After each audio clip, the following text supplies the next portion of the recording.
भारतीय सरकार पिछले कुछ सालों से सेना के तीनों अंगों को ताकतवर बनाने के हर संभव प्रयास कर रही है और उसी को देखते हुए पिछले कुछ समय से ये खबरें चल रही है कि नौसेना को ताकत देने के लिए फ्रांस से राफेल के एम सीरीज के विमान खरीदे जाएंगे। लेकिन जैसे ही फ्रांस से इसकी कीमतों की खबर आई कि फ्रांस 26 राफेल के लिए 50,000 करोड़ रुपए की मांग कर रहा है, तो सरकार ने अपने कदम पीछे खींच लिए और उसके बाद से ही कयास लगने शुरू हो गए कि अब भारत कौन सा विमान खरीदेगा। तो बता दूं कि दुनिया का सबसे बेहतरीन विमान है F-22 रैप्टर और उसके बाद नंबर आता है F-35 का, जो सिंगल इंजन विमान है। अगर सेना को स्टेल्थ विमान खरीदना है तो भी F-35 का ही नाम आएगा। और हमारा आज इन सब पर बात करने के मकसद की बात करें तो एक रिपोर्ट आ रही है कि अमेरिका जो इस लड़ाकू विमान को बनाता है वो भारत को एक ऐसा ऑफर देने वाला है जिसे सुनकर भारत में अमेरिका के कट्टर दुश्मन भी खुश हो उठेंगे। ऐसा क्यों, तो आप जानकर हैरान रह जाएंगे कि भले ही F-35 एक अमेरिकी विमान है,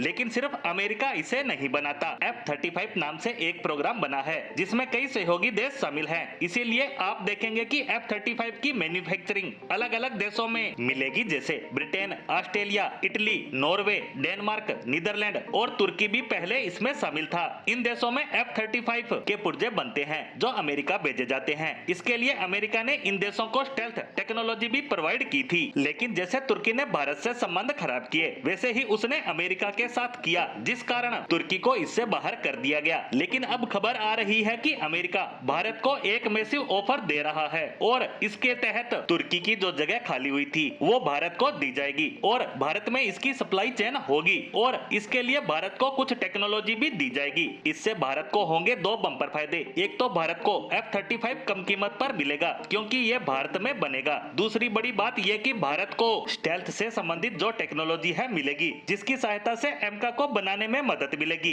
क्योंकि एमका को बनाने में काफी ज्यादा समय लग रहा है और वहीं इस प्रोग्राम में शामिल होने से यह काम तेजी से हो सकेगा। वहीं अब आप कहेंगे कि जब हमारे पास F-35 होगा तो एमका की जरूरत ही कहां, तो इसकी भी जरूरत है, क्योंकि भले ही एमका स्टेल्थ हो फिर भी इन दोनों में बड़ा अंतर है। पहला तो F-35 सिंगल इंजन विमान है और एमका डबल इंजन। वहीं F-35 की रेंज 1800 से 1900 किलोमीटर तक है, वहीं एमका की रेंज इससे कहीं ज्यादा है और पावर भी ज्यादा हमारा एमका F-22 रैप्टर से कंपेयर होगा। वहीं 2018 में अमेरिका ने तुर्की को इस प्रोग्राम से बाहर निकाल दिया था, तो तुर्की ने उस टेक्नोलॉजी का इस्तेमाल करते हुए अपना खुद का कान स्टेल्थ विमान तैयार कर लिया जो F-35 की टक्कर का है। यानी हमें इतनी एडवांस टेक्नोलॉजी मिलती है तो उसके इस्तेमाल से खुद का हथियार तैयार किया जा सकता है। वहीं इसका कुछ नुकसान भी है। पहला तो हमारी आदत रही है कि हम कुछ अच्छा कर जाते हैं तो हम कंफर्टेबल हो जाते हैं, आगे मेहनत नहीं करते, आलसी हो जाते हैं। वहीं दूसरा, इस प्रोग्राम में शामिल होने के लिए काफी बड़ा इन्वेस्ट करना पड़ेगा, यानी हमारा रवैया और पैसा इसके बीच में आ सकता है। फिर भी अगर भारत को यह ऑफर मिलता है तो भारत को इसके लिए सोचना जरूर चाहिए।